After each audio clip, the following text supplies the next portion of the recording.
Assalamualaikum warahmatullahi wabarakatuh.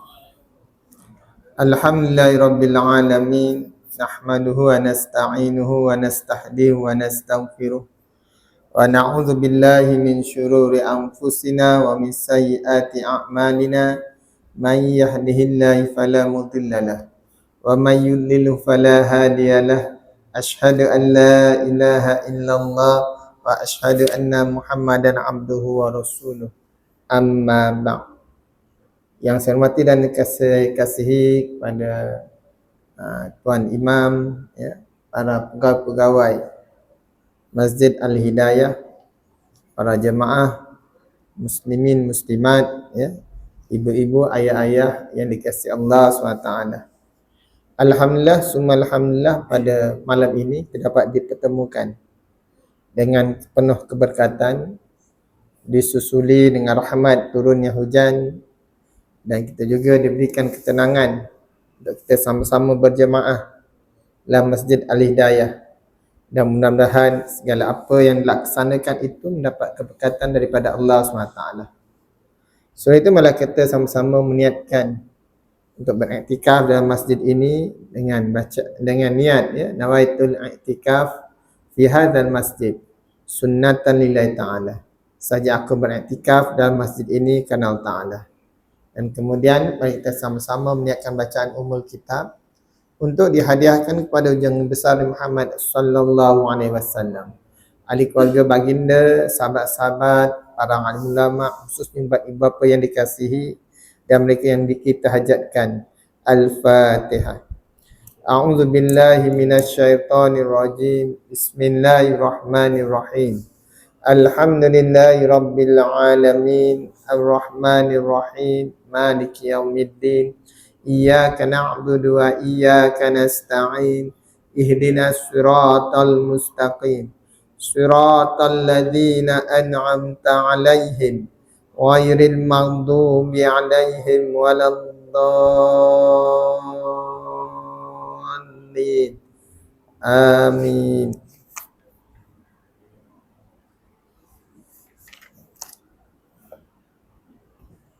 Pada malam ini kita akan membicarakan satu tajuk baru.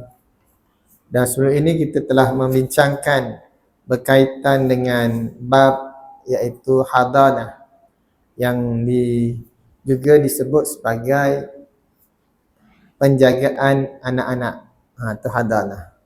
Dan pada malam ini kita akan lanjutkan berkaitan dengan hadanah ini, iaitu dalam hadanah ini ada namanya penyusuan, ataupun, ya, kita akan lihat iaitu berkaitan dengan rada'ah, ya, penyusuan bagi bayi-bayi, ya, yang masih lagi kecil, ya, sehingga umurnya sekitar, kita lihat kalau umur, ya, anak-anak lelaki, ya, kalau kita lihat kalaulah dapat disusukan anak tadi, ya, maka ada hukum-hukum yang tersendiri bagi anak tersebut sebagai anak susuan.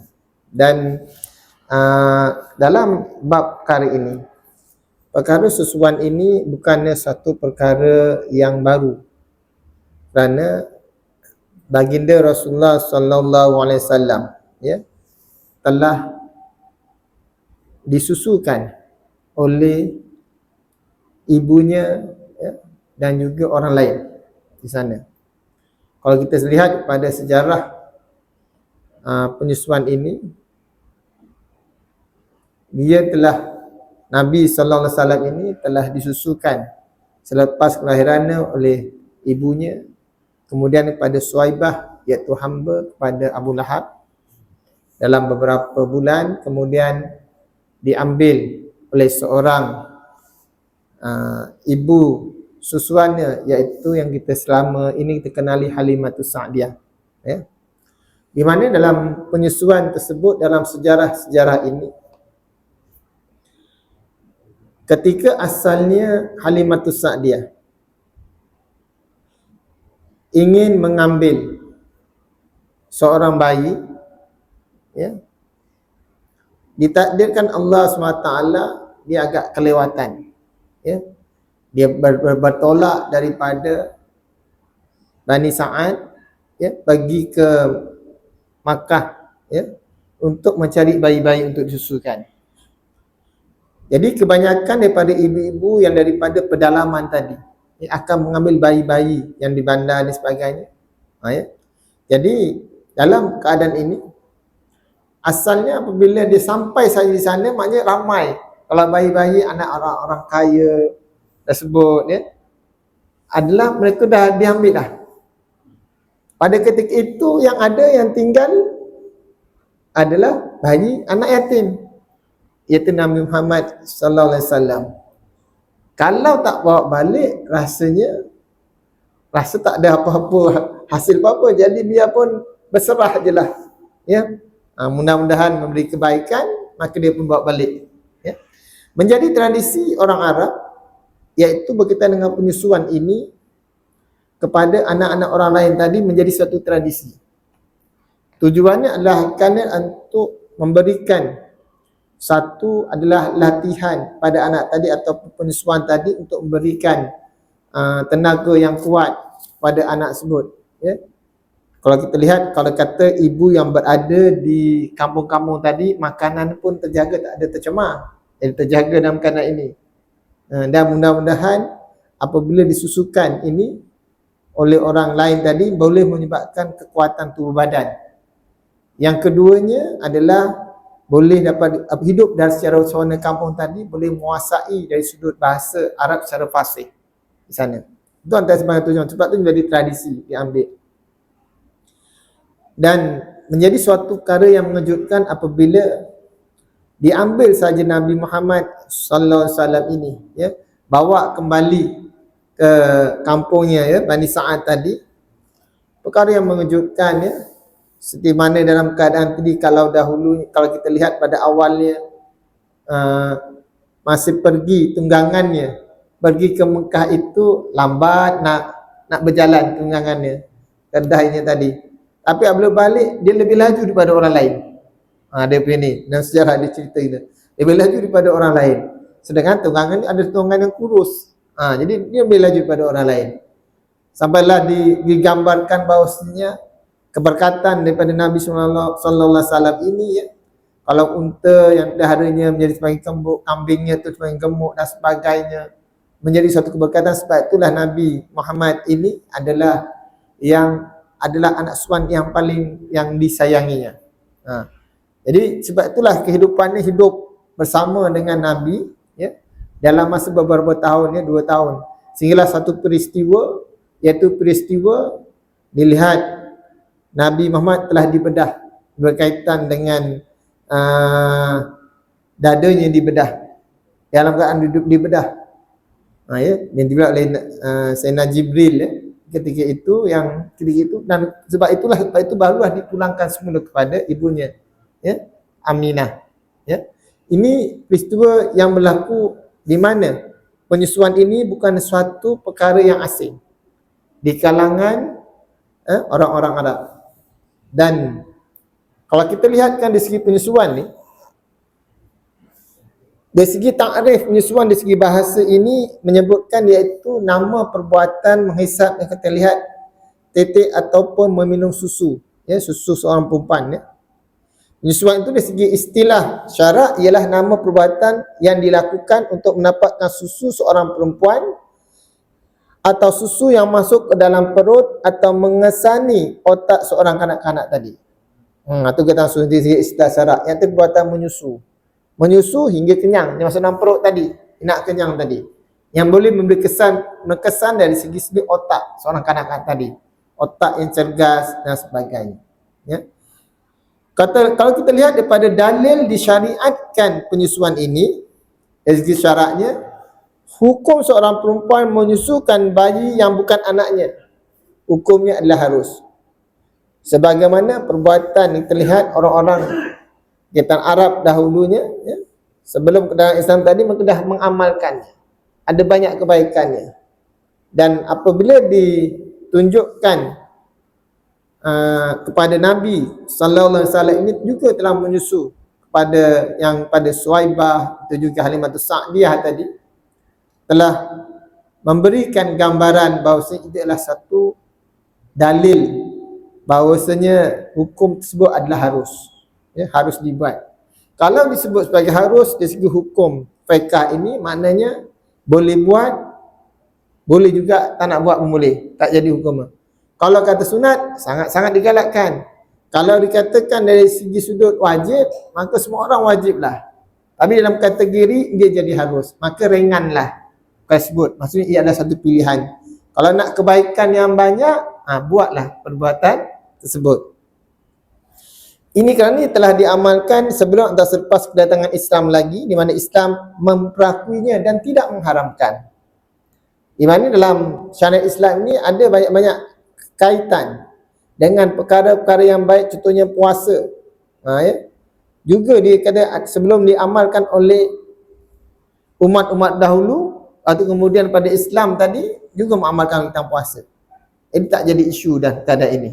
Jadi Islam ini memperawi benda yang diharuskan, yang dibolehkan dan tidak mengharamkannya, benda yang baik. Ini kerana dalam sesetengah keadaan ia memberikan kebaikan dan memenuhi keperluan tertentu, seperti keadaan ibu bayi telah meninggal dunia. Kalau tak boleh, bagaimana bayi tadi? Takkan ibu susunya adalah kambing ke lembu kan? Nak juga orang juga, jadi kena elok-eloknya carilah ibu susu tadi. Ataupun ibunya tersebut menghidap sakit yang menghalang daripada susu. Jadi sebab itu boleh diharuskan untuk mencari ibu susu, bagi anak tersebut disusu oleh orang lain. Sebab itulah keadaan ini memerlukan wanita lain untuk menyusukan anaknya bagi meneruskan survival anak tersebut. Dalil keharusan penyusuan ini, kalau disebut sebagai radha'ah ini, iaitu berdasarkan firman Allah SWT dalam surah At-Talaq ayat 6. A'udzu billahi minasyaitonir rajim. Wa in ta'asartum fasaturdi'u lahu ukhra. Dan sebaliknya, jika kamu daripada kedua pihak mengalami kesulitan, maka bolehlah perempuan lain menyusukannya. Fasaturdi'u lahu ukhra. Kalau menemui kesukaran nak susu, ta'asir, terlihat ta'asartum, kamu mengalami kesukaran, fasaturdi'u, maksudnya maka bolehlah disusukan oleh perempuan yang lain, orang lain yang boleh susukan. Jadi hukum tersebut memberikan hukum bahawa harus berpindah. Jadi kita akan lihat dari segi hukum sama ada ibu ni wajib susu ataupun ibu ni hak untuk menyusu. Dia ada kadang kalau wajib, kalau tak buat berdosa. Dibuat satu tuntutan, ditinggalkannya. Jadi akan melihat di sana. Dari segi dalil keharusan yang kedua, dalam surah Al-Baqarah ayat 233 menyebutkan, wa in aradtum an tastardi'u auladakum fala junaha 'alaikum. Dan jika kamu hendak beri anak-anak kamu menyusu kepada orang lain, maka tidak salah.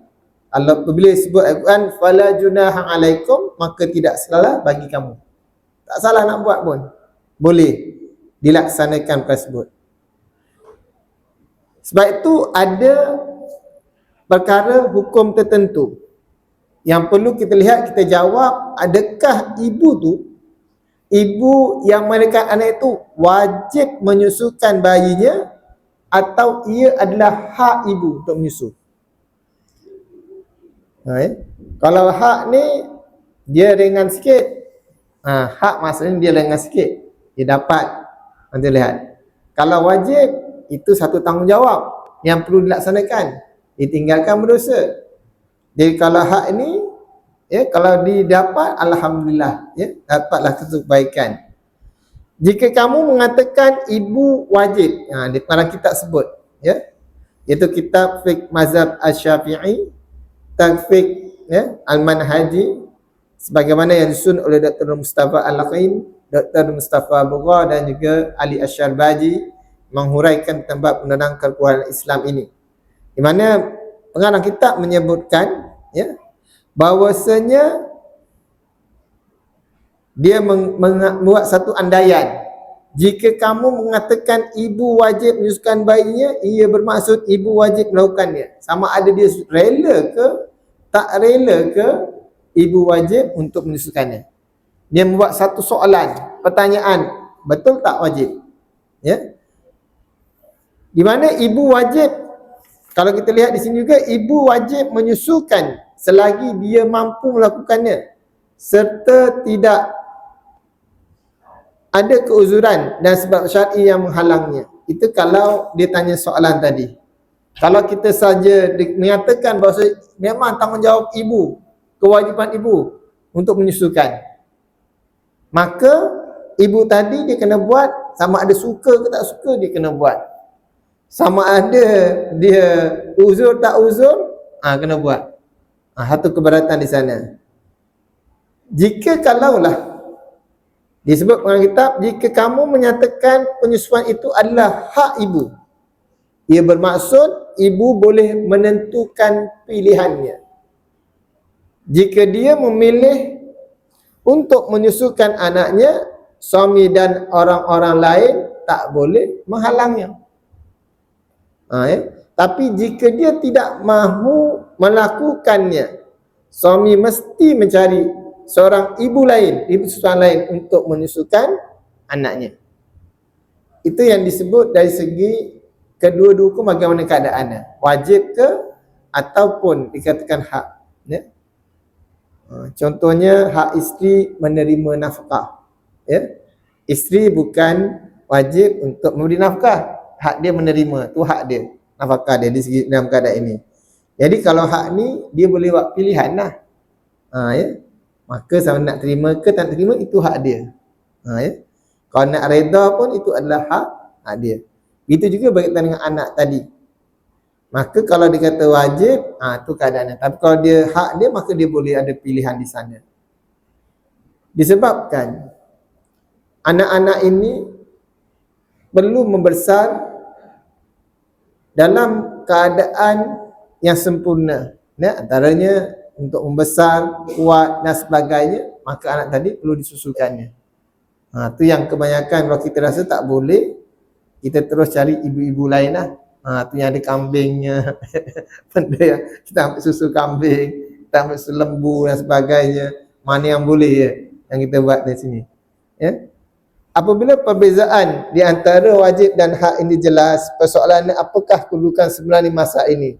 Adakah ia merupakan hak atau kewajipan? Di mana fatwa dalam mazhab Syafi'i menyatakan penyusuan adalah hak ibu dan dia boleh menyusukan anak tersebut jika dia mahu dan ia bukanlah suatu kewajipan. Tenokta. Dia bukannya. Jadi tak boleh kita nak paksa isteri kita lah susukan anak. Ya.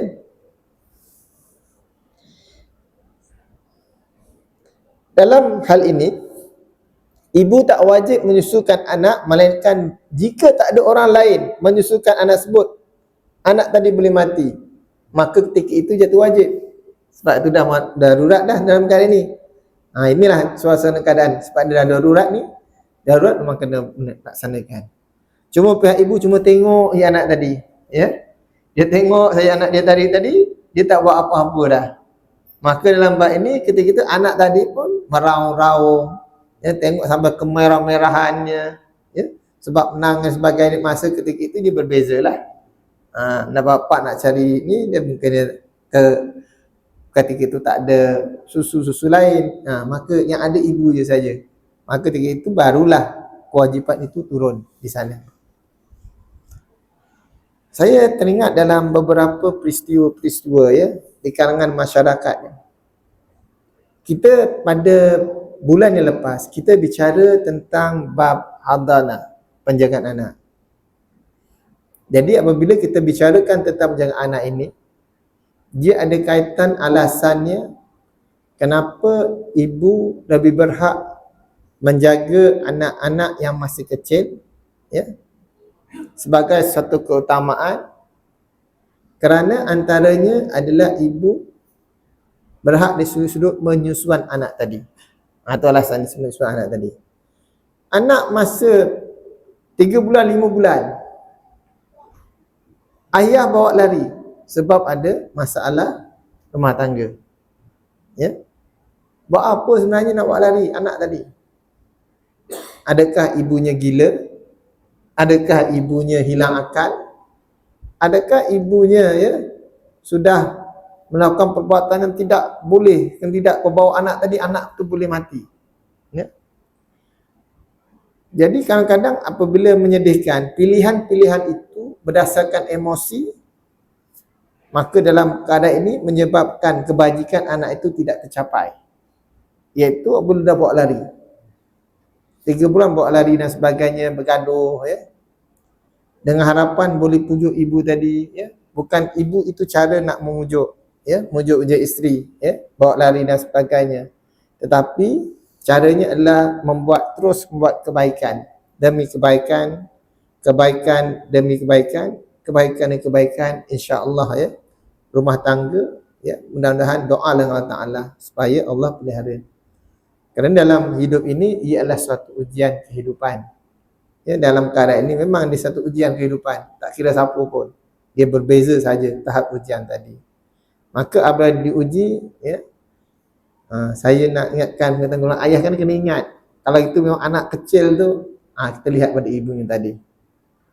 Berbezalah katakan ibu tadi, ibu tu dah betul gila dah. Tidak meninggal lah buat anak tadi, itu beza. Dia takkan salah faham, perkara-perkara lain, maka masih lagi berkaitan dengan ibu tadi. Dan keadaan-keadaan ini kalau kita lihatkan, sebab ibu ni dia pilihan dia kerana kita lihat penyusuan tadi, berdasarkan keprihatinan dia sampai ke tahap diperahnya susu tadi, simpan dalam peti ais atau dipanaskan susukan anak tadi.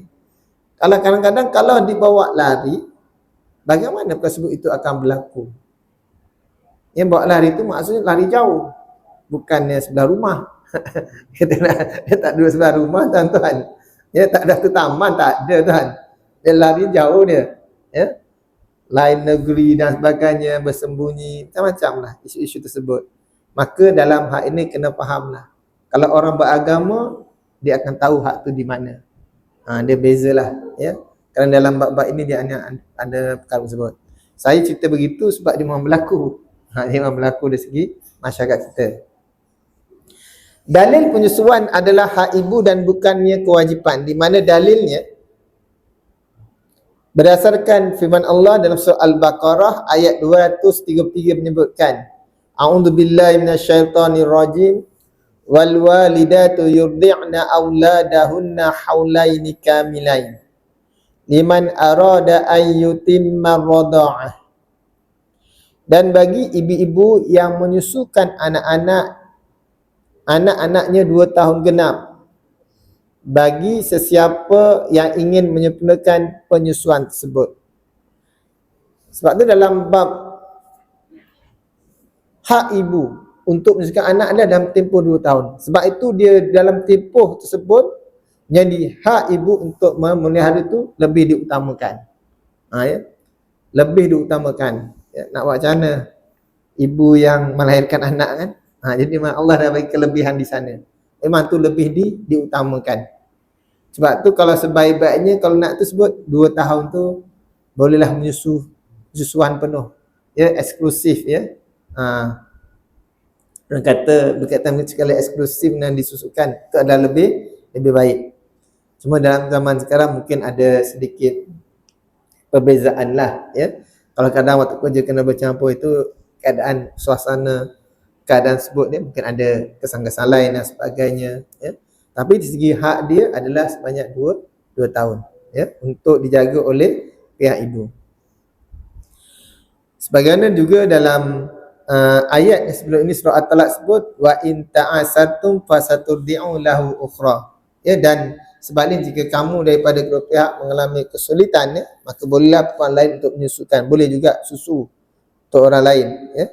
Dalam ayat yang sama juga menyebutkan fa in arda'na lakum fa'atuhunna ujurahun. Kemudian jika mereka menyusukan anak untuk kamu, maka berikanlah mereka upahnya. Ayat-ayat di atas menjelaskan penyusuan adalah hak ibu, bukannya kewajipan ibu. Tu hak ibu, bukan kewajipan ibu. Dalam bab ini kita lihat, sebab tu disebut sebagai maka berikanlah upah mereka, menyusukan tadi. Upah tu, itulah upah tadi tu. Upah menyusu dan sebab itu boleh. Kalau dikatakan dia wajib, maknanya tak payah bagi upah. Dia wajib. Jadi apabila katakan beri upah, maknanya itu adalah satu perkara hak saja. Ya. Dan kadang-kadang tak dapat dinafikan lah, ya, oleh kerana keadaan tekanan emosi. Kadang-kadang perkara ini diungkit-ungkit, ya. Kalau kita nak menyusukan anak, jadi dalam perkara tersebut kita buat ni kerana Allah Ta'ala, maka tak perlulah kita diungkit-ungkit kembali. Dalam keadaan, memang dalam keadaan maksud dalam ini sebab nak dapat pahala daripada Allah SWT. Ni cerita ungkit ni bukan nak ingatkan anak pun, tapi ketika bergaduh dengan suami isteri tadilah. Takkan tahu, sekarang aku dah menyusukan anak aku, minta upah. Dia ungkit baliknya. Yang benda dengan kaitan lain, dia minta upah dari segi perkara tersebut, ya.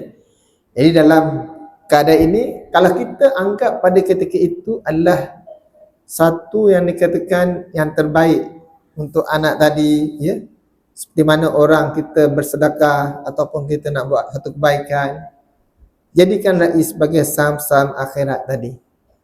Dan anak-anak ini akan besar menjadi anak-anak yang soleh. Itu sama, itu ada satu penekanan yang cukup baik. Ya. Penjelasan cara mengambil dalil dan ayat-ayat di atas ialah, dimana ketika Allah berfirman yang bermaksud dan bagi ibu-ibu yang menyusukan anaknya, disebut, ya, ibu-ibu yang menyusukan anaknya, maksud ayat ini ialah boleh diandaikan sebagai ibu-ibu wajib menyusukan anak-anak mereka. Ia juga boleh diandaikan bahawasanya ibu-ibu ada orang yang berhak menyusukan anak-anak mereka. Dia ada dua andaian. Kalau disebut ni, wal walidatu yurdi'na auladahun. Dua-dua boleh diandaikan tersebut. Jika Allah berfirman yang bermaksud dan ibu-ibu wajib menyusukan anak-anaknya, andaian keduanya tak boleh dipakai. Walau bagaimanapun apabila kita baca firman Allah yang bermaksud dan sebaliknya, jika kamu daripada pihak mengalami kesulitan, maka bolehlah perempuan lain menyusukannya. Maka jelas di sini andaian kedua dalam surah Al-Baqarah di atas lebih sesuai untuk digunakan pakai, iaitu penyusuan menjadi hak ibu. Dan jika penyusuan adalah kewajipan ibu, sudah tentu Allah tidak akan berfirman dengan firman yang bermaksud, maka bolehlah perempuan lain menyusukannya. Maksudnya Allah tak akan berfirman sedemikian dalam keadaan tersebut. Oleh kerana kesulitan dan perselisihan faham dengan suami boleh berlaku disebabkan penyusuan, dan ibu pula punya hak untuk tidak menyusukan anaknya, maka jelaslah penyusuan tersebut adalah hak ibu dan bukannya kewajipan. Maksud kita lihat ayat yang kedua tadi lebih jelas, memberikan ia adalah satu hak. Fasaturdi'u lahum, maksudnya ia adalah hak, ya, untuk menyusukannya, tidak boleh serah pada orang lain, ya. Semasa kita membaca firman Allah SWT yang bermaksud dan sekiranya mereka atau ibu tadi menyusukan anak, maka kamu hendaklah berikanlah kepada mereka upahnya. Boleh sebut daripada ayat ini menguatkan andaian, maknanya keduanya dalam surah Al-Baqarah di atas untuk diguna pakai. Kita lihat ayat di atas tadi guna pakai tadi berkaitan dia adalah hak ibu tadi.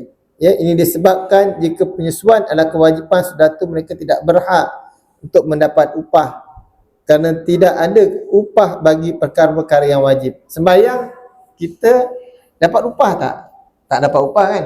Kalau sembahyang upah, kita bayangkan tuan-tuan pergi ke masjid, pergi ke surau, dapat upah. Lepas sembahyang, Assalamualaikum warahmatullahi wabarakatuh, dapat duit. Ramailah orang berduyun-duyun bekerja, nak sembahyang dan sebagainya. Sebab tu benda kewajipan dia tak dapat upah tadi. Dan sebab itu dah ayat ini yang menyatakan apa disebut sebagai ujurahun fa'atuhunna ujurahunna. Yang disebut sebagai maka hendaklah kamu beri pada isteri tadi untuk upah-upahnya. Jadi dalam perkara ini maka ia adalah satu perkara yang sunat, yang boleh dibuat. Satu hak dia sahaja.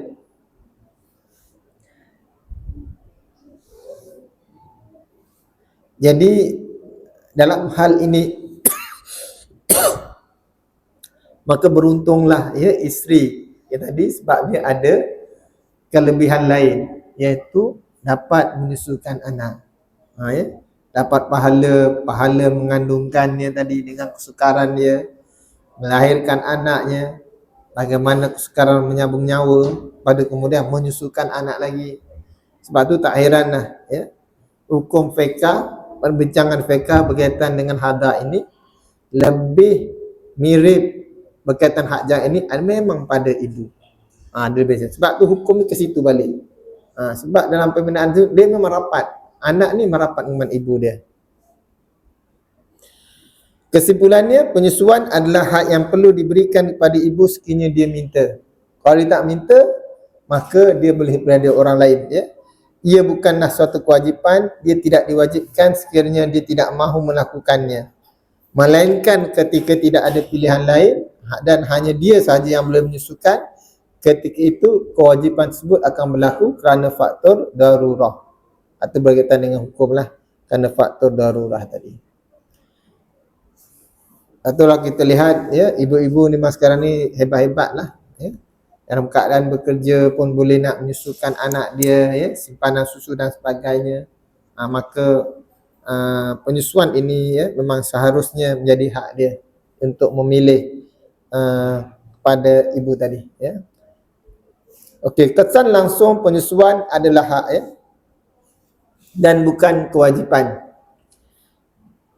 Kalau kita lihat dari segi keterangan yang disebut tadi, terdapat beberapa perkara yang menjadi kesan langsung kepada kenyataan penyusuan adalah hak ibu dan bukan kewajipan.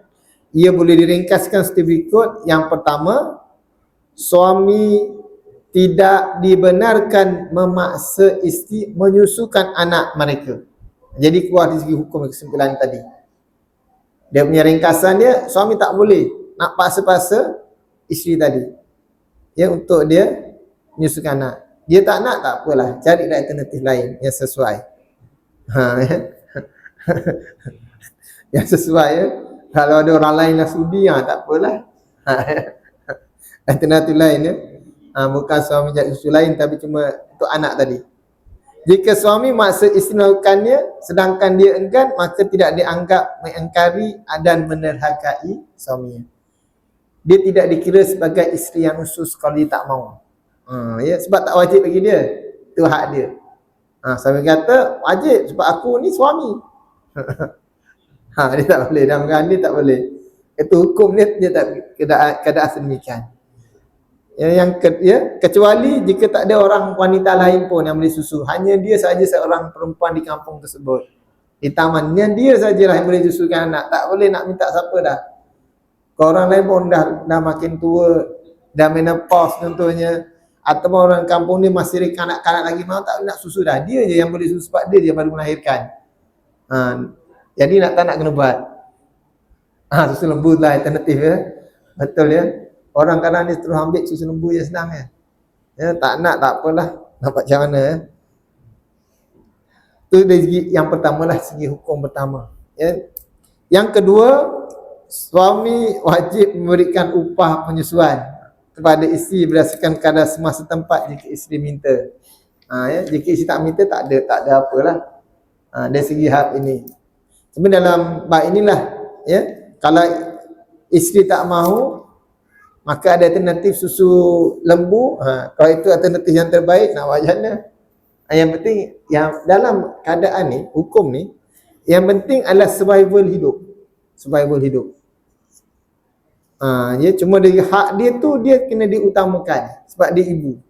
Kalau dia minta nak susukan juga ketika itu, maka kena diberikan. Dalam hal jika isteri tak meminta upah sebagaimana yang biasa berlaku pada hari ini. Biasa isteri memang tak upah lah. Hebat sebenarnya isteri, banyak pahala dia. Ya? Maka suami tak wajib membayarnya. Kau wajib teruk juga suami. Ya? Dan lah nak siapkan rumah dia. Ya, anak-anak dia semua dia kena dikira dah. Berapa upah hari ini. Dia jadi masalah. Dia dikira betul-betul. Jadi memang dia akan menyukarkannya. Ya? Kalau suaminya kaya raya tak apa. Ya? Tapi kalau suaminya adalah juga di kalangan asnaf, lagi ya. Di mana hak isteri untuk minta upah digugurkan jika isteri menguruskan anak secara percuma dan beliau tidak menampakkan tanda-tanda inginkan upah. Dan inilah kebanyakan yang berlaku di kalangan masyarakat kita pada hari ini. Mereka bersungguh-sungguh ya, ingin memastikan anak tadi hidup dalam keadaan yang sempurna, menjadi anak yang baik ya. Dan apabila anak tadi sudah besar, berubah wajah, itu yang cukup marah tu. Itu yang diungkitnya. Itu yang berlaku. Jadi benda-benda sebut kita kena ingatlah ya. Anak ni tetap anak, janganlah disumpah serana ya.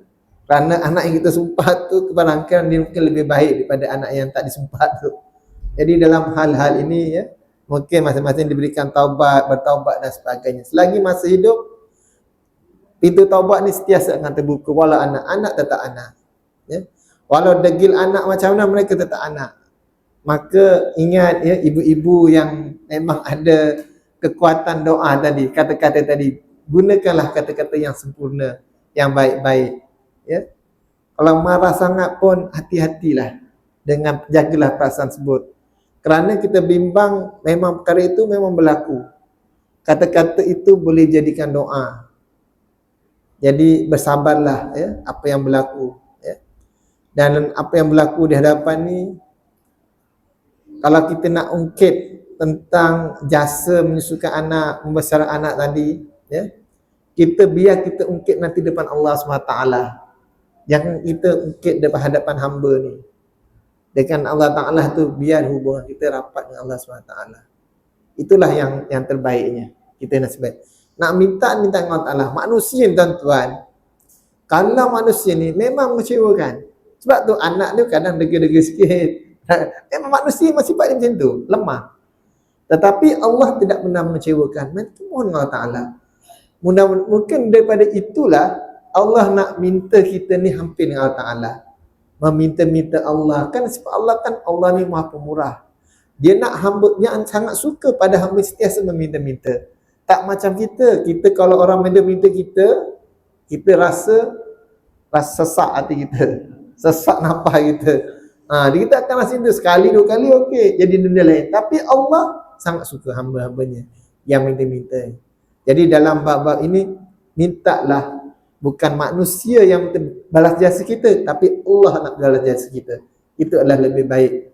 Dan mudah-mudahan dalam perkara ini akan menjadi anak-anak kita menjadi anak-anak yang soleh.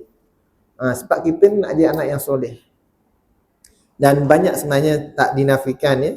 Ibu-ibu ini ya memang sangat-sangat hebat ya pada masa ini ya. Dalam keadaan suasana terpaksa bekerja ya dengan tuntutan sekarang ya. Apalagi sekarang ni minyak pun dah makin naik ya. Naik turun dan sebagainya. Dalam keadaan apa yang berlaku sekarang ni yang sedia maklum. Jadi dalam keadaan ini kadang memerlukan usaha-usaha secara bersama ibu dan ayah ya untuk membesarkan anak-anaknya semata-mata kehidupan yang lebih baik untuk keluarganya. Itu saja. Ada soalan? Okey, silakan.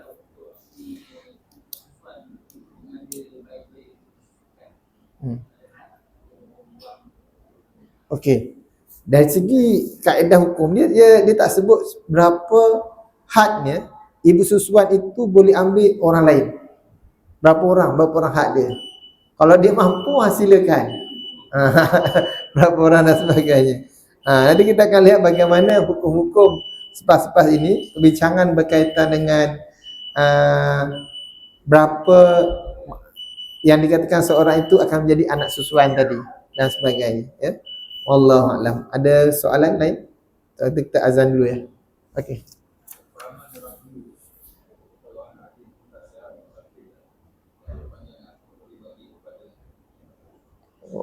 Oh, Ibu Susan. Oh. Itu fahaman tu satu fahaman. Kalau fahaman dulu di mana soalan Haji Azmi Nazir berkaitan dengan fahaman zaman dulu, kalau dua anak-anak tak sihat maka diberikan pada orang lain menyusukan. Sebenarnya fahaman tu betul juga. Sebab kita nak orang kata nak imun dia tu makin berkembang. Itu antara sebab punca dibenarkan untuk disusukan. Sebab tu zaman orang Arab tadi dia pergi ke kawasan pedalaman yang bersih, yang menarik dan sebagainya, yang baiklah suasana tadi untuk mendapat orang kata ibu susu yang terbaik. Dah azan dah? Okey, silakan azan. Oh, tak ada apa-apa, saya ucapkan terima kasih kepada tuan-tuan, puan-puan, ya, muslimin muslimat yang mendengar, ya, atau menekuni berkaitan dengan tajuk berkaitan dengan penyusuan, ya, atau disebut sebagai radha'ah. Yang kalau kita lihat radha'ah ini, ya, hukumnya adalah harus, sebagaimana dalam ayat Al-Quran, ya, surah Al-Baqarah 233, surah At-Talaq, ya, ayat 6, ya, dan berkaitan dengan amalan-amalan yang berlaku ketika sebelum kedatangan Islam lagi, dan perkara ini tidak satu perkara yang mewajibkan, ya. Di mana berkaitan dengan hukum berkaitan dengan ibu-ibu ini, maka dialamukan hak ibu untuk menyusukan anak ataupun tidak, bukannya suatu kewajipan. Maka dalam keadaan ini pihak bapa-bapa, ya, maka tak boleh nak paksa ibu. Hukum tadi tak boleh paksa ibu. Kalau tak nak juga, carilah ibu-ibu lain yang sesuai, ya.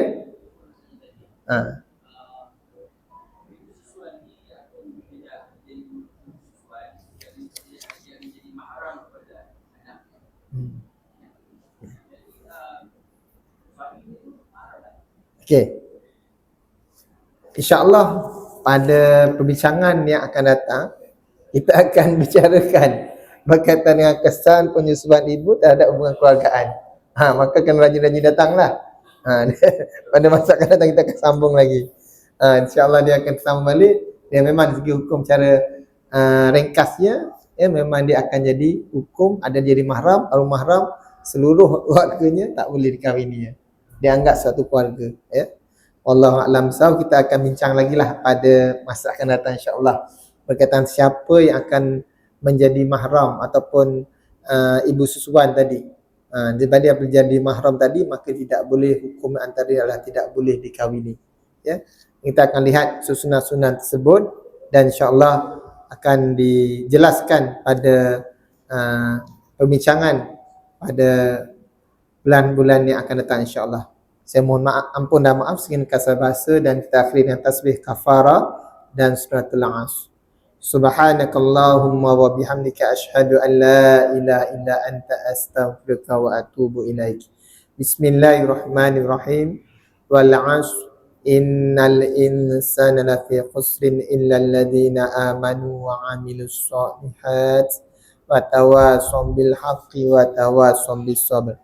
A'udzu billahi samil 'alim minasy syaithanir rajim. Bismillahirrahmanirrahim. Allahumma faqihna fid din wa 'allimna ta'wil wahdina ila siratikal mustaqim. Allahumma arinal haqqa haqqan warzuqna ittiba'ah wa arinal batila batilan warzuqna tinabah. Rabbana atina fid dunya hasanah wa fil akhirati hasanatan wa qina adzabannar. Wa sallallahu ala sayyidina Muhammad walhamdulillahi rabbil alamin. Taqabbalallahu minna wa minkum.